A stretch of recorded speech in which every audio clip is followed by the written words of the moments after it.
سەردانی شاندی پارتی دیموکراتی کوردستان بۆ بەخدا دیدار و کۆبنەوەکان و نیگەرانیەکان لەبارەی جێبەجێنەکردنی ڕێکەوتنەکان ئەم پرسە گفتوگۆکەی لەگەڵ بەڕێز حەیدەر لامی سەرکردە لە دەوڵەتی یاسا. بەڕێز حەیدەر لامی سڵاوتان لێبێت و ئەم کاتتان باش.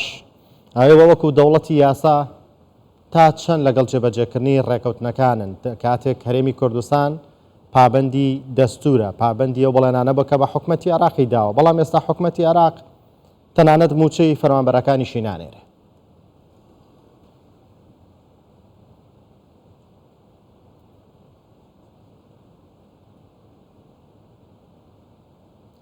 بسم الله الرحمن الرحيم بەخشندە میهرەبان سەلات و سەلامی خوا لەسەر پێغەمبەری ئیسلام، سڵاوی خوای گەورەتان لێبێ، سڵاو لە هەموو بینەرانی بەڕێز و سڵاو لە برایانیشمان لە هەرێمی کوردستان. لە ڕاستیدا با باسی ئەو هەڵوێستانە بکەین کە جەنابی سەرۆک بارزانی ئەنجامی داجارێکیان کاتێک چاوم پێیکەوت لە نەجەف لەگەڵ مەرجەعی باڵا، پێی وتم ناوی حیزبەکەتان چییە؟ ئەوتی ناوی حیزبەکەمان دیموکراتیە. ئەمڕۆ پارتی دیموکراتیەت بەرجەستە دەکات لە چوارچێوەی داواکردنی ئەنجامدانی دانیشتنی گفتوگۆ. ئەم دانیشتانش کە پارتی ئەنجامی دەدات دانیشتنی ئەرێنین، کۆمەڵێک کاردانەوەی ئەرێنیان هەبووە بە شێوەیەکی ئەرێنیانە و دیموکراتیانە مامەڵەیان کردووە لە عێراقدا. هەر لەبەر ئەوەیشە ئەمڕۆ دیموکراتی ئەوەیە پارتی ئەو حیزبەیە کە بەرگری لە مافی هەرێمی کوردستان دەکات، چونکە ئەو سەرکردەی کاری سیاسی لە هەرێمی کوردستان دەکات و بەرگریکاری یەکەمیشە لە مافەکانی هەرێمی کوردستان. ئەوەی پەیوەستە بە پرسیارەکەتەوە براکانمان لە بەغداد دوای ئەو ڕێکەوتنانەی کە ئەنجام درا ڕەنگە هەندێک کەم و کورتی هەبێت لە چوارچێوەی پابەندبوون بە ڕێکەوتنامەکانەوە لە هەردوو لاوە. برایانمان لە بەغداد کۆمەڵە خاڵیان هەیە، کۆمەڵێک تێبینیان هەیە، براکانیشمان لە هەرێمی کوردستان هەندێک تێبینیان هەیە. بەڕێز نووری مالیکی سەرۆکی حیزبی داعوا کە سەرۆکی هاوپەیمانیی دەوڵەتی یاسایشە، یەکێکە لەو سەرکردە گەورانەی کە ناسراوە، بەوە ناسراوە کە بڕیاردەری سیاسیە لە عێراقدا بەڵێ لەگەڵ برایانی پارتی و سەرکردایەتی پارتی کۆبووەوە لە دانیشتنێکی گفتوگۆ ئامێزدا کە بە شێوەیەکی ڕوون باسی کێشەکانیان کرد، بە شێوەیەکی ڕازگۆیانە. پێی لەو کۆبوونە باس لەوە کراوە کە هەموو چارەسەرێک خراوەتە ڕوو کە پێویستە هەردوو لا پێوەی پابند بن بۆ ئەوەی مافی براکانمان لە هەرێمی کوردستان دابین بکرێت. ئەمە شتێکە کە بەڕێز مالیکی دەیەوێت لە کۆبوونەوەکانیشدا ئەوەی باس کردووە کە پێویستە ئەو مافانە بدرێت بە برایانمان لە هەرێمی کوردستان کە لەسەر ڕێکەوتنەکانی لەسەر ئەنجام درراوە. بەڵێ کەوا بێت لە کۆبنەوەکەی شەوی ڕابردووی شاندی پارتی و لەگەڵ نووری مالیکی سەرۆکی دەوڵەتی یاسا نیگەرانیەکانی پارتی چی بوون؟ وەڵامی نووری مالیکی چی بووە بۆ نیگەرانیەکانی پارتی دیموکراتی کوردستان؟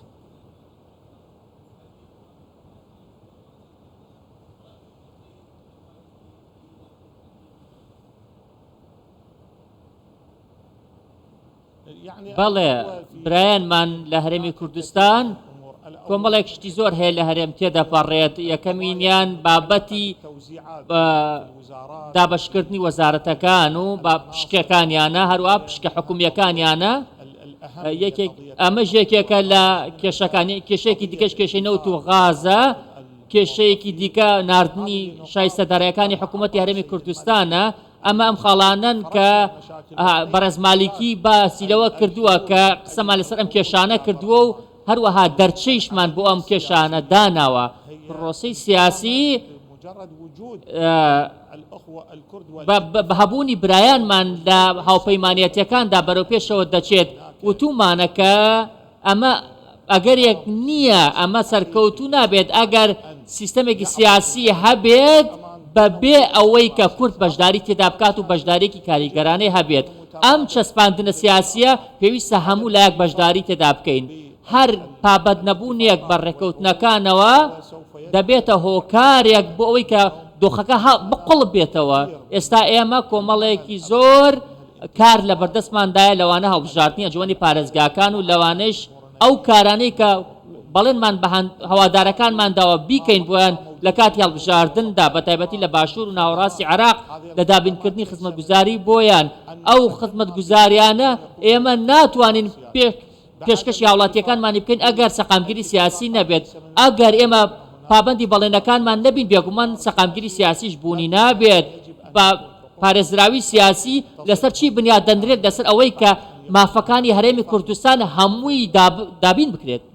بەڵێ بەڕێز حەیدەر لامی، هەندێک لە بڕیارەکانی حکوومەتی عراق بەرامبەر هەرێمی کوردستان خەڵک وا لێکدانەوەی بۆکە لە هەرێمی کوردستان کاتێک موچەکەی بۆ نایەت، کاتێک هەندێک بڕیارە درێت لە دژی هەرێمی کوردستان لە عراقەوە، خەڵک وا بیرەکاتەوە لە هەرێمی کوردستان کە عراق دەیەوێت تاک بڕیار بێت و پابەندی دیموکراسی نەبێت. ئێوە لەم بارەیەوە چی ئەڵێن بە خەڵکی هەرێمی کوردستان؟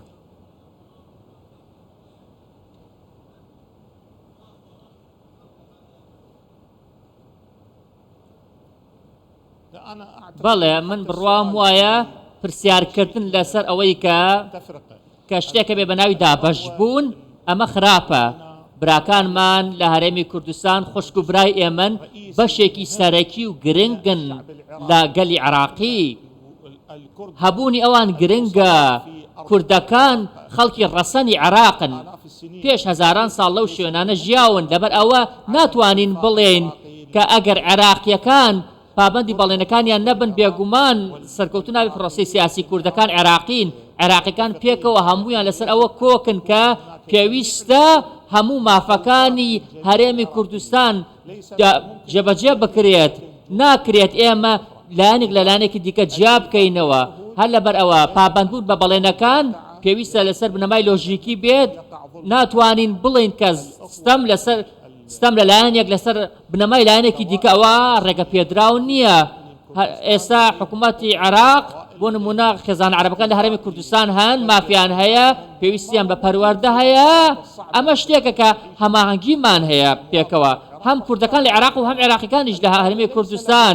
بۆ نمونە هاوڵاتیەکان پەیوەندیان بەلایانی سیاسیەوە نییە، هاوڵاتیەکان کێشەیان لەگەڵ بەرپرسە سیاسیەکان نییە.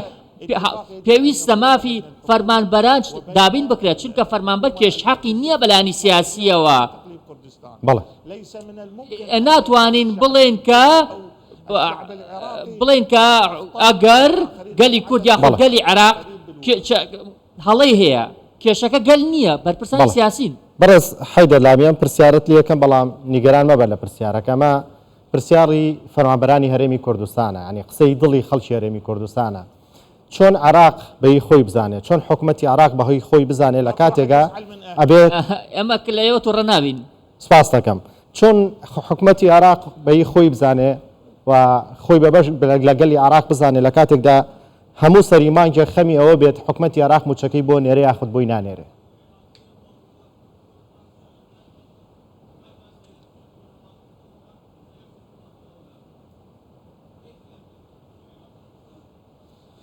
بەڵێ یەکەم شت ئەوەیە کە پێش ئەوان کورد بن عێراقین. عێراق وڵاتی هەمومانە پێکەوە بە هەموو لایەنەکانیەوە جوانە.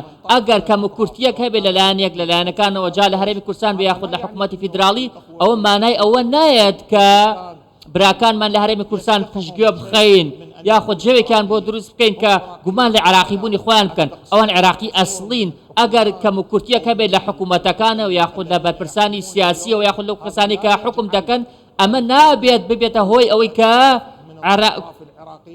کوردێک یاخود عێراقیەکی دیکە بڵێ من عێراقی نیم و حکوومەتی عێراقی حکوومەتی من نیم. نەخێر، ئەوان عێراقین، پێویستە هەمویان بە یەک چاوسێر بکرێت، پێویستە عێراقی بوونیان پێش بخرێت. بۆ نمونە نەفرەت لێکرا و سەدام حوسەین چەندێ حکمی عێراقی کرد، توانی بەشێک لەو برایانمان لە کوردەکان جیا بکەنەوە لە عێراق. بۆ نمونە ئەوەی لە هەڵەبجە ڕوویدا یاخود لە ئەنفال ڕوویدا، بۆ ئەوەی کە ویستی خۆی بەسەر کوردەکان بسەپێنێت و کوردەکان دوو بخاتەوە بەڵام کوردەکانمانەوە سەربارز بوون هەر لەبەر ئەوەش کوردەکان عێراقیەکی ئەسڵین بۆ هیچ کەسێک نییە بۆ هیچ لایەنێک نییە کە بیر لەوە بکاتەوە ئەوان عێراقی نین بەڵکو ئەوان عێراقی ئەسڵین وڵاتی خۆیانە ئەوەی کە هەیە بۆ نمونە ئەو کێشانە کە ئێستا هەیە پێویستە لە هەردوو لاوە چارەسەر بکرێت بە زووترین کات ئەمە شتێکە کە پێویستە بکاتەوە خراپی پەرەپێدانی لە دۆسیەکدا مانای ئەوە نییە کە من خۆم جاکوم لە وڵاتەکەم بەڵێ بەڕێز حەیدەر لامی سەرکردە لە دەوڵەتی یاسا سوپاس لە بەغداوە لەگەڵماندا سوپاس بۆ کاتێ بێمەتاندا